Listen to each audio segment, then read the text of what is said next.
আজকের যে টপিকটা, এই টপিকের গল্পটা কিন্তু এখানেই আপনি কারেক্টলি পয়েন্ট আউট করেছেন। এটা অল অফ এ সাডেন আসা কিন্তু কোনো বিষয় না। প্রসঙ্গ হচ্ছে যে হঠাৎ করে এটা বাড়লো কেন, রিজনটা কি। এবং খুবই দুঃখজনক হলে সত্য, 5ই আগস্টের পর থেকে এটি এতটা ভিভিডলি আমাদের সামনে আসছে, বারংবার আসছে। কারণ দেখেন 1 বছর 18 মাসের মধ্যে কতগুলো ঘটনা আপনি ধারাবাহিকভাবে দেখা সম্ভব।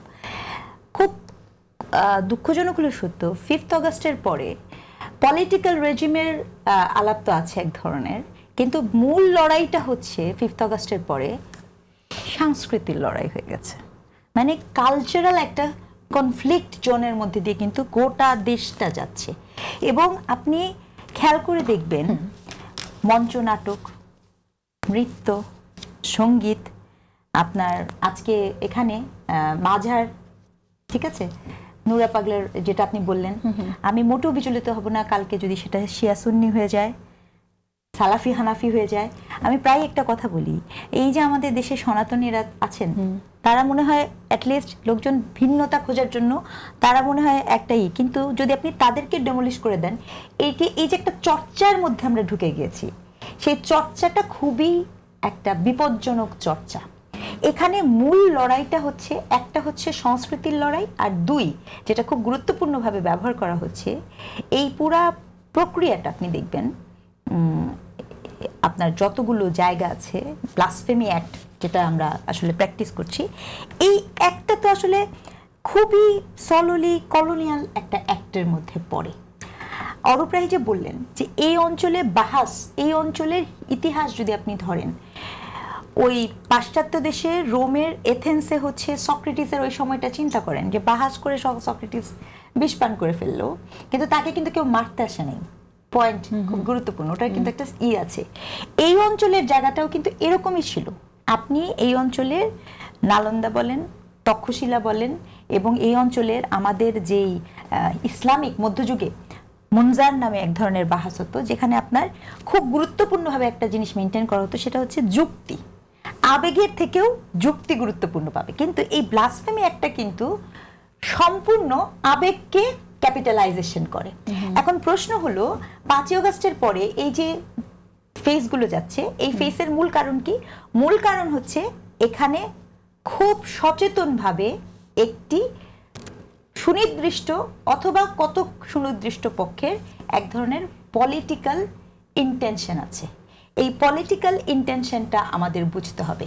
এই পলিটিক্যাল ইন্টেনশনটা কিন্তু খুবই আমাদের জন্য বিপজ্জনক।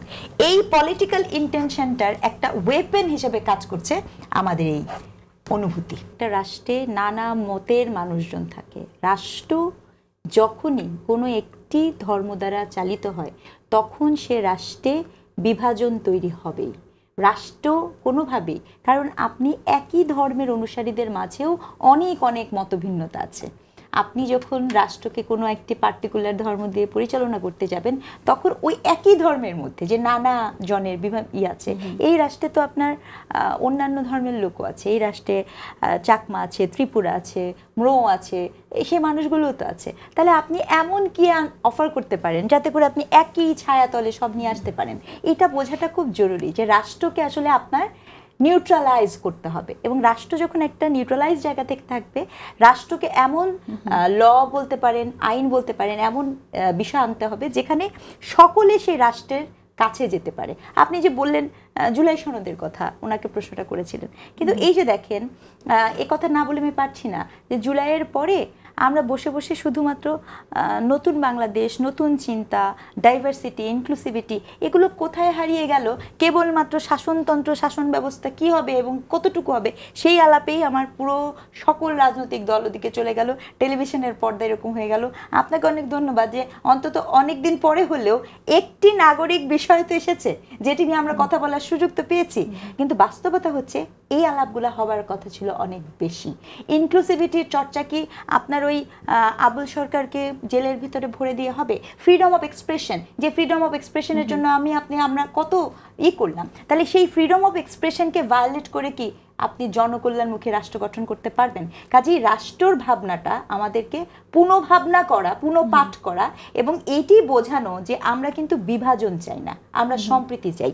এইখানে বসে আমার পাশে একজন আলেম বসে আছেন, আমার পাশে একজন সাধক বসে আছেন, আপনিও বসে আছেন, কিন্তু কালকে যদি গল্পটা এমন হয় আমি একজন নারী বলে ওনারা দুজন আমার সাথে বসবেন না, কথা বলবেন না, ওই রাষ্ট্র তো কোনোদিন আমার আর আপনার হবে না।